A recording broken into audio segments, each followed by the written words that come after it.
Hey, this is Ashley, And Cindy, and this is Life for Dummies. because we're real dumb. Yeah.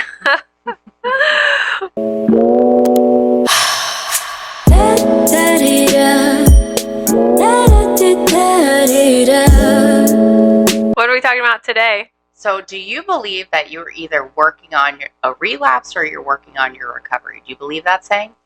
Yes, absolutely. Yeah, me too. Because it's true, right?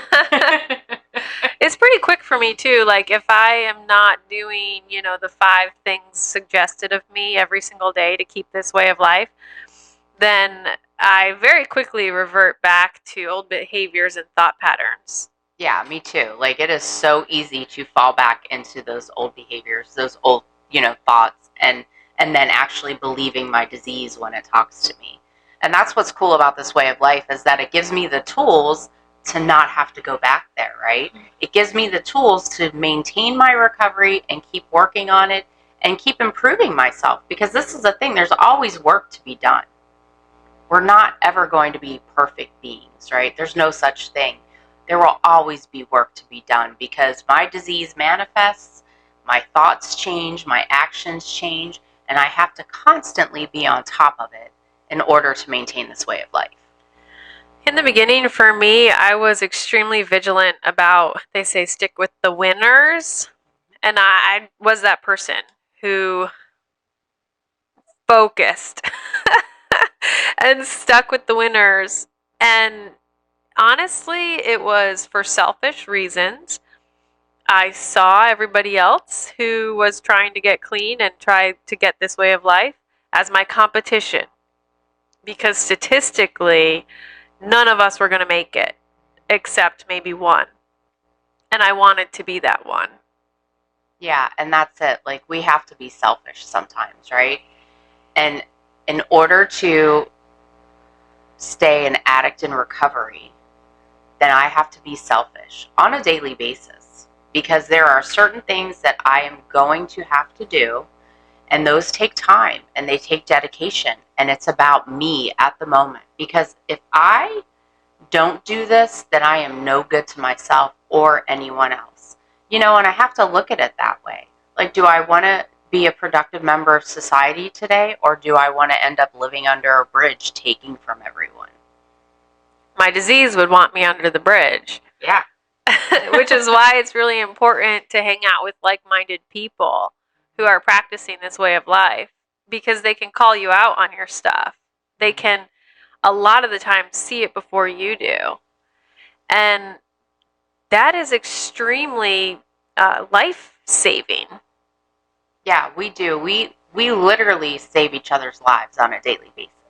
And that's why it's so important for me to be in a room of like-minded people, because sometimes my behavior and my actions, I am unable to actually see what's really going on. And I need someone who loves me and cares about me to point it out and ask me, are you okay? Because this seems off. You don't seem right. And honestly, like, if you keep doing what you're doing, it's not going to end up well for you.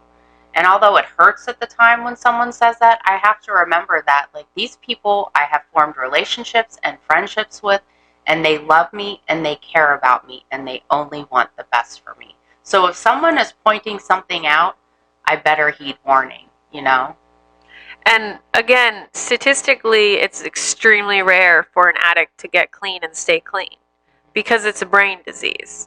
Yeah. So, what are we going to do? I mean, we all function from our brain, like, it is what it is. And therefore, it's extremely hard. And the reason why, one of the principles of recovery that we have to practice every day, is having somebody else in our lives who can lead the way and has gone before us and can kind of hold our hand and get there, is because we will fool ourselves right out of this program.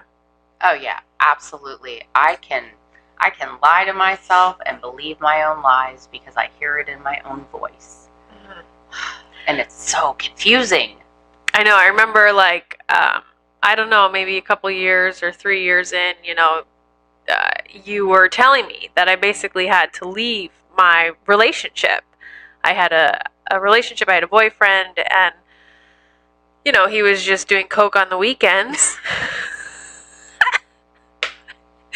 And you were telling me, like, you actually have to break up with this person. And it was extremely hard for me to swallow my pride and accept that. Because you, Cindy, became the enemy.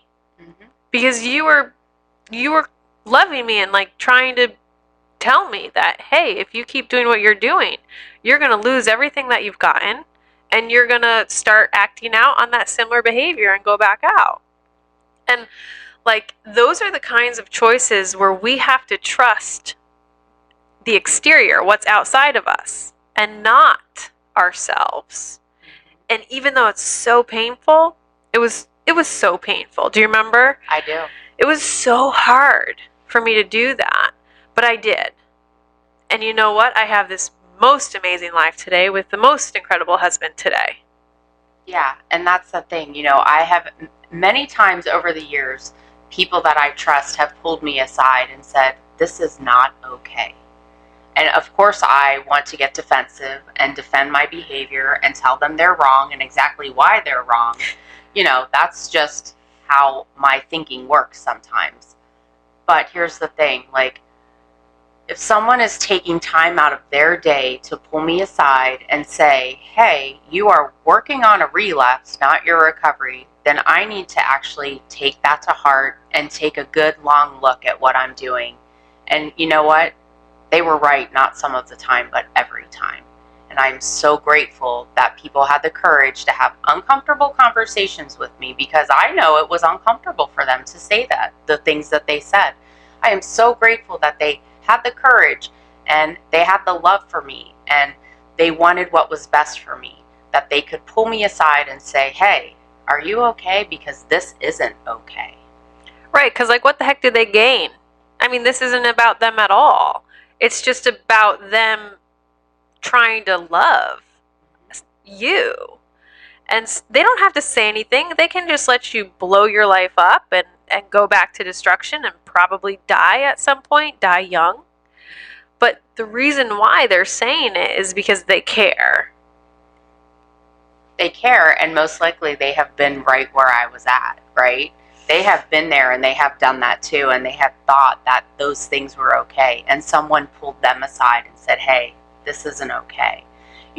I have to look for like-minded people that have lived this way of life longer than I have, so they can lead me in the right direction, and they can point to things when things are off, and they can say, hey, you're heading down a road I don't think you're going to make it back from alive.